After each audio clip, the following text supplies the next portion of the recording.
और चलिए आगे बढ़ेंगे। इंसान की सबसे बड़ी चाहत होती है सम्मान से जीना, लेकिन क्या आपने कभी सम्मान से मरने के अधिकार के बारे में सुना है? आज भारत के कानूनी इतिहास में एक ऐसा पन्ना बंद हो गया जिसने गरिमा के साथ मृत्यु की नई परिभाषा लिखी।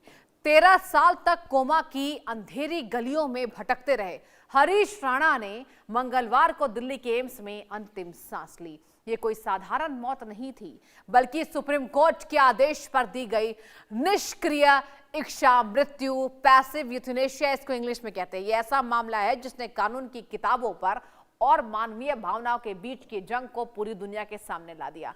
आखिर 13 साल तक एक परिवार ने क्या सहा, कैसे एक लिविंग विल के बिना भी हरीश को यह मुक्ति मिली, आपको आज हम विस्तार से समझाएंगे ग्राफिक्स के माध्यम से कि आखिर हरीश को मुक्ति मिल गई है। और अब जिस तरीके से कहा जा रहा है कि जितना कष्ट उन्होंने झेला, हरीश राणा कौन थे और क्या हुआ, चलिए आपको तफ्तीश से बताती हूं।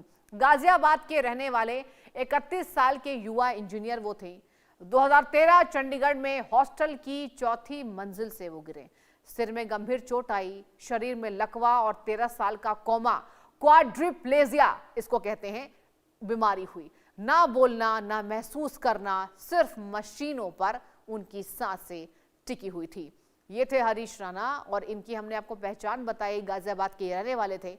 और अब आपको बताएंगे कि हरीश राणा की जो कहानी है किसी फिल्म से कम दर्दनाक नहीं है। साल था 2013 जब चंडीगढ़ की पंजाब यूनिवर्सिटी से बीटेक कर रहे हरीश का सपना आसमान छूने का था, लेकिन हॉस्टल की 4थी मंजिल से एक गिरना क्या हुआ, उनकी पूरी दुनिया एक बिस्तर पर सिमट गई। 13 लंबे सालों तक हरीश ना कुछ बोल सके, ना कुछ फील कर सके, ना महसूस कर पा रहे थे। वो वेजिटेटिव स्टेट में थे, यानी कि शरीर तो जिंदा था दर्शकों, पर चेतना गायब। उनके माता पिता ने इलाज के लिए अपनी पूरी जमा पूंजी लगा दी, घर तक बेच दिया। ये कष्ट आपको हम बता रहे हैं जिस तरीके से उनके पेरेंट्स ने कष्ट किया, लेकिन हरीश के शरीर पर पड़ रहे बेड सोर्स उनकी तकलीफ की गवाही दे रहे थे। अंत में जब हर उम्मीद टूट गई, तब परिवार ने भारी मन से अपने बेटे के लिए उस हक की मांग की जिसे मांगना किसी भी माता पिता के लिए सबसे कठिन यानी कि मोस्ट डिफिकल्ट डिसीजन रहा होगा। अब चलिए कुछ और जानकारी, दर्शक ये जानना चाह रहे हैं कि क्या है पैसिव यूथनेशिया। जी हाँ, ये क्या है, यानी कि निष्क्रिय इच्छा मृत्यु। एक्टिव यूथनेशिया जहरीला इंजेक्शन होता है, भारत में ये गैर कानूनी है। पैसिव यूथनेशिया जो हरीश को दिया गया वो आपको हम समझाते हैं। Life support ventilator, feeding tube हटाना, उद्देश्य क्या है, मरीज को नेचुरल और गरिमापूर्ण मृत्यु की ओर ले जाना। यही है पैसिव यूथनेशिया जो उनको दिया गया। आज उनकी मृत्यु हो गई। सुप्रीम कोर्ट 2018 का फैसला क्या था, आर्टिकल 21 के तहत सम्मान से मरने का अधिकार, यानी कि आज हरीश राणा अगर हमारे बीच में नहीं है, उनकी जो मृत्यु है वो सम्मान के साथ हुई है, गरिमापूर्ण मृत्यु हुई है। दर्शकों के मन में यह सवाल होगा कि क्या भारत में किसी को मारना गैर कानूनी है? जवाब है नहीं।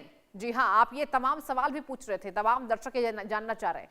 भारत में एक्टिव यूथनेशिया यानी कि इंजेक्शन देकर मारना अपराध है, लेकिन सुप्रीम कोर्ट ने 2018 में पैसिव यूथनेशिया को मंजूरी दी थी। ये सुप्रीम कोर्ट की आपको हम बता रहे हैं। इसका मतलब है अगर कोई मरीज लाइलाज बीमारी से जूझ रहा है, जैसे हरीश, आप देखिए 13 साल से वो उठ नहीं पा रहे थे और केवल मशीनों के सहारे हैं, तो उसे मिलने वाला जो इलाज है या खाने की जो नली हटा दी जाए ताकि उसकी मौत नेचुरल तरीके से हो जाए, यानी कि प्राकृतिक रूप से हो जाए। हरीश राणा के मामले में भी यही हुआ। 11 मार्च को सुप्रीम कोर्ट के आदेश दिए गए और 16 मार्च को एम्स ने उनके खाने की नली को हटा लिया। यह फैसला हरीश को उस 13 साल के दर्द से आजाद करने के लिए लिया गया जिसे वो हर पल सह रहे थे। तो यानी कि हरीश कष्ट में थे।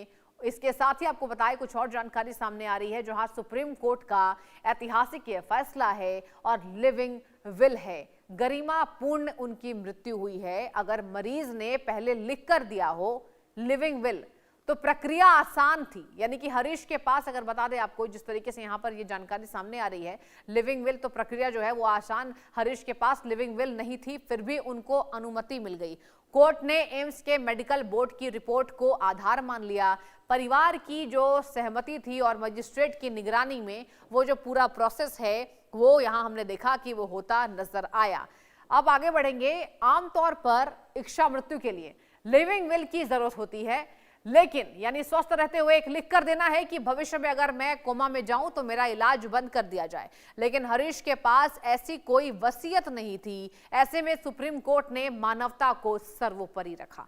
एम्स के डॉक्टरों के बोर्ड ने रिपोर्ट में दी कि हरीश के ठीक होने की शून्य संभावना है, 0 पॉसिबिलिटी।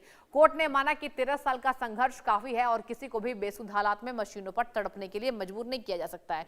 यह फैसला उन हजारों परिवारों के लिए एक मिसाल बना है जो अपने को वेजिटेटिव स्टेट में तड़पते देख रहे हैं। और यही वजह है कि आम दर्शक ये जानना चाह रहे हैं कि क्या है पैसिव यूथनेशिया। एक मां की ममता और विदाई की वो तस्वीरें। दिन था 14 मार्च। ब्रह्म कुमारी लवली ने टीका लगाकर हरीश को एम्स भेजा। मां के शब्द, सबको माफ करते हुए और सबसे माफी मांगते हुए अब जाओ। एम्स में वार्ड के बगल में ही मां पिता को मिला था उन कमरा, यानी कि अंतिम पलों तक बेटे का हाथ थामे बैठी रही मां निर्मला देवी। ये कितने दुख की बात है जिस तरीके से उनके परिवार ने ये कष्ट सहा है। अब आपको कुछ और जानकारी मैं देना चाहूंगी। इस कानूनी लड़ाई के पीछे दर्शकों देखिए छिपी है एक मां की अटूट ममता। 14 मार्च की वो तस्वीर आज भी सबकी आंखों को नम कर देती है। जब हरीश को घर से एम्स ले जाया जा रहा था, मां निर्मला देवी ने बेटे को टीका लगाया और कहा, अब जाओ बेटा, सबको माफ कर दो और मुक्ति पाओ। एम्स प्रशासन ने भी संवेदनशीलता दिखाई और माता पिता को हरीश के वार्ड के पास ही कमरा दिया। मां हर पल बेटे के पास रहती थी, उसे घर की बातें बताती थी, शायद इस उम्मीद में कि वो एक बार पलक झपकाए। लेकिन कुदरत को कुछ और ही मंजूर था। ये विदाई एक अंत नहीं बल्कि एक मां का अपने बेटे को उसके असहनीय दर्द से मुक्त कराने का सर्वोच्च त्याग था। कुछ और जानकारी आ रही है। मौत के बाद भी दूसरों को जिंदगी दे गए हरीश राणा, ये सबसे महत्वपूर्ण है, इसलिए वो मिसाल बने हैं। आप सुनिए, परिवार ने हरीश के अंग दान करने की इच्छा जताई थी। किडनी, लीवर, हृदय और फेफड़े उनके दान दिए जा सकते हैं, ये हम आपको कह रहे हैं। एम्स की मेडिकल टीम अंगों की उपयुक्तता की जांच करेगी। जी हाँ, कितने उनके फिट एंड फाइन अंग हैं। 13 साल बाद भी हरीश किसी की आंखों की रोशनी बन सकते हैं। जहां ये रिपोर्ट सामने आ रही थी कि उनके जो हार्ट वॉल्व हैं और उनकी जो कॉर्निया है वो दान किए जा सकते हैं। दर्शकों, आपको बताएं कि हरीश राणा भले ही आज हमारे बीच नहीं हैं, लेकिन वे जाते जाते भी कई लोगों को नई जिंदगी दे सकते हैं। उनके परिवार ने एक साहसिक फैसला लेते हुए हरीश के अंग दान करने का संकल्प लिया है। एम्स के सूत्र बताते हैं कि अगर मेडिकल जांच में अंग सही पाए गए तो हरीश की किडनी, लिवर और यहां तक कि उनके दिल के वाल्व, जैसा मैंने आपको बताया, और कॉर्निया से दूसरों को नया जीवन मिल सकता है। 13 साल तक बिस्तर पर बेशुद्ध पड़े हुए इस युवा का अस्तित्व दूसरों की धड़कनों में जिंदा रहेगा। यह सम्मान की मृत्यु के साथ महादान की एक नई कहानी है। नियम और कानून क्या कहता है? क्या है नए भारत के अनुसार ये नियम कानून? पैसिव यूथनेशिया अब आर्टिकल 21 का अभिन्न हिस्सा है। 2 मेडिकल बोर्ड और जुडिशियल मजिस्ट्रेट की मंजूरी इसमें जरूरी होती है। एक्टिव यूथनेशिया आज भी भारत में हत्या के समान माना जाता है। अरुणा शानबाग केस आप सबको याद होगा, 2011 से शुरू हुआ था ये कानूनी सफर। जी हां, इतिहास गवाह है कि अरुणा शानबाग से शुरू हुई ये कानूनी लड़ाई जो है, जिस तरीके से हरीश राणा को अंतिम विदाई दी गई, गरिमापूर्ण आज वो विदा हो गए, रुखसत हो गए, इस दुनिया को उन्होंने अलविदा कह दिया। आज उनके शारीरिक कष्ट आज नम हो गए। आज के बाद से उनके शरीर को कोई कष्ट नहीं होगा क्योंकि दर्शकों उनकी मृत्यु हो गई है। और यही जिस तरीके से ये जो प्रक्रिया हमने देखा एम्स में जब उन्हें लाया गया था, इसके बाद ब्रह्म कुमारी के द्वारा उनके परिवार को सांत्वना देने की कोशिश की गई, जहां उनकी माता ने सर पर हाथ रखकर कहा था, सबको माफ करते हुए सो जाओ। तो 13 साल का जो सन्नाटा पसरा था, आज कहा जा रहा है कि मिसाल बन गया, क्योंकि हरीश जाते जाते कई को जीवन दान दे गए हैं।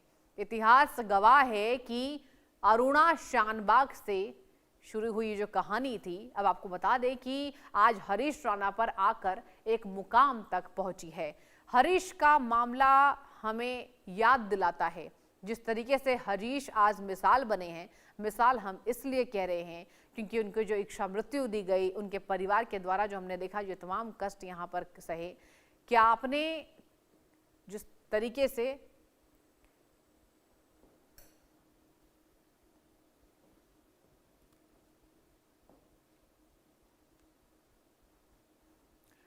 और चलिए कुछ और खबरों का रुख कर लेते हैं। अगर बात की जाए 15,000 करोड़ में बिका राजस्थान